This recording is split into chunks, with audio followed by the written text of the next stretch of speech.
still see you.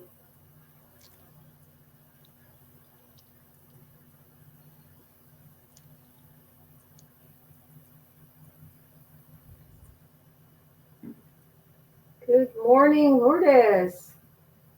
Good morning. How are you today? Terrific. How are you? Very good, very good. So I know that you have an appointment coming up right after this. So today we're going to have a coaching conversation, but it's a very important conversation that we're going to have today about I like you versus I don't like your behavior. And I think that it's we've discussed this a couple of times, and I think it's so important, especially when you're upset, that you remember to say, I don't like what you're doing. I don't like your behavior, instead of saying, I don't like you, right? Yeah, for the person receiving that message, it can be really, really detrimental to feel like, based on whatever's going on, that you are not liked, that you as a person are not liked or accepted or wanted. And that can lead to a whole host of problems, which is why we're highlighting this conversation today, so that people can really make the distinction between the two, and what you're communicating and the effects that each will have. Right, because at the end of the day, we are all having a human experience, and I don't know what you're going through. You don't know what I'm going through. And sometimes we grow up in situations where we feel like we're not loved and we're not liked. And any little thing that's said to us is like a dagger. Instead of, it's just, something, hey, I don't like what you did, becomes a whole big issue. So let's just dive in to when someone says, I don't like you, what actually happens to the person. And it's not because they're ultra sensitive. It's because of their baseline, or maybe they're having a bad day, but it's not necessarily that person is ultra sensitive. It's feeling rejected in our society by either at work or at home or at school. This can affect us, and it doesn't have to be from somebody that you even really love. Absolutely. And I just want to kind of point out that this is an especially important distinction for parents to make, because when your child hears, I don't like you, versus I don't like what you did, I don't like your behavior, again, it's avoidable damage. Right. If you just if you modify not only the language but also the tone, because it's not just what we're saying, it's how we're saying it. Right. Yeah. And when you tell someone, I don't like your behavior, you're separating who they are, their identity, with a habit, a behavior, something that they are in control of, and they can choose to change this behavior, this habit. It's a big distinction between this is who I am, right? Yeah. So let's just dive right in. Let's go. Feelings of rejection. So the person will likely end up feeling unwanted, unworthy, and this can hugely impact self-esteem. Right. The emotional pain that triggers the sadness or even anger in some cases, because it triggers shame. It triggers hurt, sadness, and shame. And when you experience shame, it does trigger anger. Defensiveness. They may become defensive, justifying their actions or rejecting the feedback altogether. Right. Self-doubt. They might start to question their own value. And this is where it's so impactful when you're doing a lot of damage, because then they question their own value, and it increases or decreases their self-esteem. Mm. And And it increases the self-criticism. and social anxiety, fear of further rejection, can lead to withdrawal or avoidance in social settings. Right. And then self-doubt, they might question their value, leaving, oh, did I just say that? Did I skip one? You, you did. That's okay. Well, I think you want to hone in on Resentment or anger? resentment or anger. Yes. Okay, so the negative feelings towards the person who made this statement can start to develop. And this is when we have where we start to actually dislike the other person. And again, having that same issue where we're not distinguishing, I don't like their behavior, right? You start to actually dislike them. Yeah. And then reduced trust in others can decrease, making it harder to open up in future relationships. Yeah. And then the motivation to change, when you're criticizing somebody, they might decide that they don't want to change, or they reject any of the feedback, and they become more resistant to whatever you're saying. Mm-hmm. Yeah. And so we want to share like a list of positive actions that an individual can take in response to hearing, I don't like you. So if feelings of rejection come up, what one might want to do is focus on self-acceptance by acknowledging their strengths and their qualities, engaging in self-care activities that reinforce your value and your self-worth. Whether it's journaling affirmations or practicing mindfulness. Right. And when you experience emotional pain, understand that your thoughts will feed into that pain. And that emotional pain, if you just sit with it, it will elapse within 2 to 3 minutes in most cases. But when you start to feel that emotional pain, don't start to judge yourself. Express these feelings if you can, express them creatively. You might want to journal, you might want to write, you might want to sketch. And breathing and meditation are excellent ways to start handling that emotional pain. And if you encounter feelings of defensiveness, it's a good idea to pause before responding and practice active listening. Consider the feedback objectively if you can. And if it's not constructive, maybe just let it go.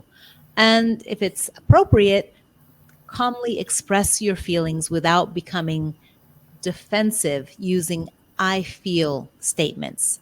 This way you're not pointing the finger, you're just bringing it back to yourself and how you feel. Right, right.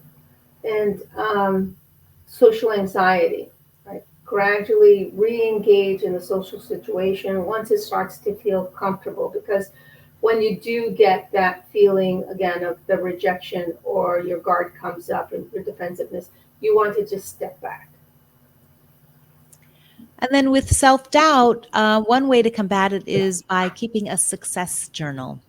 And this is, you can make note daily of achievements and positive affirmations. You can reframe negative thoughts into balanced, constructive ones that focus on growth, progress, not perfection. Right. And that resentment or anger, right? Again, you can try to channel these feelings in a more productive manner, where you might exercise, go for a walk. You might practice forgiveness, and not necessarily for that person or towards that person, but maybe forgiving yourself if you can, and allow yourself to say, hey, it's okay, this is what happened, and just step back. But the basis is to try to create peace of mind for yourself. And then if, you encounter reduced trust, rebuilding that trust will be a gradual thing that you can work on by setting boundaries and seeking relationships that provide emotional safety. So you want to start with small acts of openness with those who have earned your trust. And again, take note of positive interactions to reinforce your belief in others. Right. And then finally, the motivation to change. I mean, this might, if you take it as feedback, then you have the ability to be a little bit more objective about it and say, do I need to change? Was I too forceful? Did I do something where I could have done it better? You know, and so you might want to change. Now, of course, we have to, you know, what is the source of the feedback? Who is the source of the feedback? And maybe you realize, well, unfortunately, this is just how it is, and there's nothing that I can change about it. And maybe I'll revisit with that person later. But if it's constructive, you want to reaffirm that you can make the change, maybe get some additional feedback. And if it's not, then you can just say, "Oh, thank you for sharing," and that's it. Yeah. Excellent. Excellent. So now, when we go into the "I don't like your behavior," right? There's a bigger gap, and it's not, you know, daggers being fired at you. You don't, in most cases, or in a lot of cases, you don't feel like someone is striking you or who you are when you're looking at the behavior itself.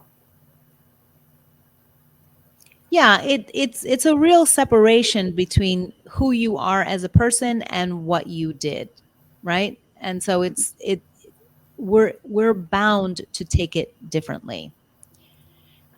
And so, you know, some responses to hearing "I don't like your behavior," you know, self-reflection. The individual can take time to consider their actions, think critically about their own behavior, how it aligns with their values and goals. And this introspection can lead to personal growth and improved relationships because it fosters self-awareness and accountability. Yeah, no, definitely. It increases that awareness, which is what what you really want. You want to know how you're presenting yourself, and you want to take a look inside and see what are my beliefs here? What am I couching this action on? And is it right action? Is it something that is in alignment with who I see myself as being, or the trajectory of where I want to be as a person and how I want to treat others as well? So that increased awareness, the person can, when they get the proper feedback, when they're told it's the behavior, they can get a clearer understanding of how their behavior is impacting other people, and they can make adjustments. Yeah, and it opens the door for dialogue. The person, you know, receiving that feedback has the opportunity to ask questions, seek clarification, or express their own perspective, leading to deeper understanding between both individuals. And this can enhance trust and foster healthier communication dynamics. Right, and it'll have um, it'll give somebody a motivation to improve. It'll allow them to have more clarity, the awareness. They'll be able to communicate with you and get more feedback from you in ways that they can change and evolve. So there's a motivation to improve because you're telling them, hey, you know, you're good. It's what you did that's not okay. It's what you did. It's how you reacted. So this people want to improve, right? So you're telling them, hey, you know, everything was great, but you said this and you did that, and I don't think that that's how you wanted to come off. So it's such a big difference when you talk to people about their behavior. Right. And speaking about behavior, you're more likely to be able to accept the feedback because you're less likely to take it as a personal attack, and you know, as a criticism, but more likely to see it as an opportunity. And being able to accept the feedback helps in setting realistic goals for change, leading to a more effective and sustainable adjustment in behavior. Because we can modify the behavior, but I can't really change who I am. Well, I can, but that's a whole other conversation. That would be a few hours. That would be a whole seminar. Yes, but even with all of this, right? We have to be in the correct frame of mind to receive the feedback that we're getting when somebody is couching it under, "Hey, it's your behavior." And sometimes things just don't work out where the person can still feel like they're being attacked. So we don't want to say that, oh, you're giving that person feedback, couch it as feedback, approach with your, be mindful of your tone and your delivery and what you're saying, and be specific about it's the behavior. It's not who you are. It's what you said. It's what you did. But even then, there are people that will still feel that they were being attacked. And there's nothing that you can really do about that. If you're mindful of, hey, it was your behavior, how they're going to respond can still be negative, right? Yeah, absolutely. I mean, we can still feel defensive over, you know, negative feedback about our behavior and, end up feeling threatened, judged, end up, you know, just reacting in a way that justifies the behavior, argues about it, or dismisses the feedback. Right, Defensiveness, blocks constructive dialogue and prevents the person from considering the validity of the feedback. right. And some people just, they're not ready for feedback, and they're they're focused on um, how they are maybe feeling misunderstood. So their focus is not on their behavior and their action. Their focus is on, this is who I am. So they haven't made that distinction between, this is my identity and this is my behavior, and you can't do anything about that. And so they just might, like you said, they won't accept that feedback. They will feel misunderstood, and there's not a lot that you can do when they feel misunderstood. And that will, if they feel misunderstood, they'll feel frustrated and they'll feel a sense of disconnection, and they won't they won't look towards feedback. They won't look at it as feedback, and they won't recognize it as feedback. Mm-hmm. And then we touched on resentment before, but it can really build if the individual feels unfairly targeted or criticized. And this emotional response can damage relationships, as lingering bitterness may cause further conflict or withdrawal. Right. And then we have the denial, which is the refusal for them to accept their behavior, not feeling that it's problematic, and actually reinforcing and saying, hey, this is who I am, right? Take it or leave it. This is who I am. And again, when somebody has identified themselves as their behavior, there's nothing really that you can do until they level up and they gain awareness and they say, I'm not my behavior. And hence, because of that, I can change my behavior. It doesn't change the the the who I am. It just changes how I behave. Right. And lastly, it's shame. Feeling ashamed can overwhelm the person, leading to negative self view. So this response can be paralyzing, making Yeah, it difficult for them to take positive steps towards change because they're too focused on the self criticism. right, right. I mean, just with that, that shame, that again can lead to anger when you trigger shame. And so it can trigger everything that we've just said previously on the list. When you hit somebody with shame, they'll double down on, that's who I am. And inside they'll just be judging and criticizing and just demolishing themselves because they're not able to make that distinction between who I am and this is my behavior. Yeah. I think that then if you feel that you have a negative response when somebody is they're trying to make the distinction that it's your behavior, you will feel what we've just said. And the thing that would be best is if you went back and tried to deal with this feedback with positive action. So if you're feeling that rejection, what you should do, the emotional pain and the defensiveness and the anxiety, there are things that you can practice so that it's a positive interaction with somebody else. Maybe not at that moment, but afterwards, or the faster that you can get from criticizing yourself to start having some self-compassion and start separating yourself from your behavior and your identity, and going back and again, that self-compassion. Yeah. And, we all have the ability to take positive actions for ourselves when we see that we're reacting in a certain way, and, have that self-reflection and use those tools to move ourselves, toward the future self that we really want to embody. Right.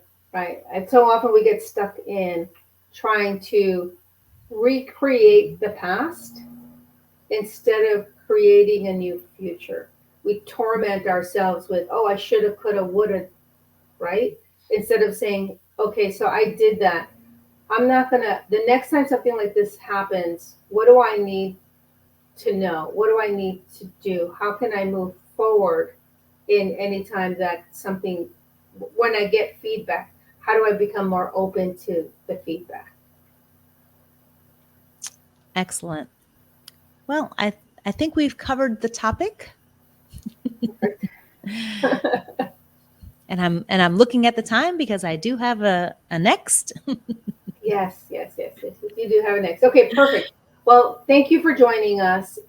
If anyone wants to reach out because they need some help, you need some advice, you need some coaching, please feel free to direct message us at any time, and we'll definitely get back to you. Yeah, we're here to help. We're here to help. Great.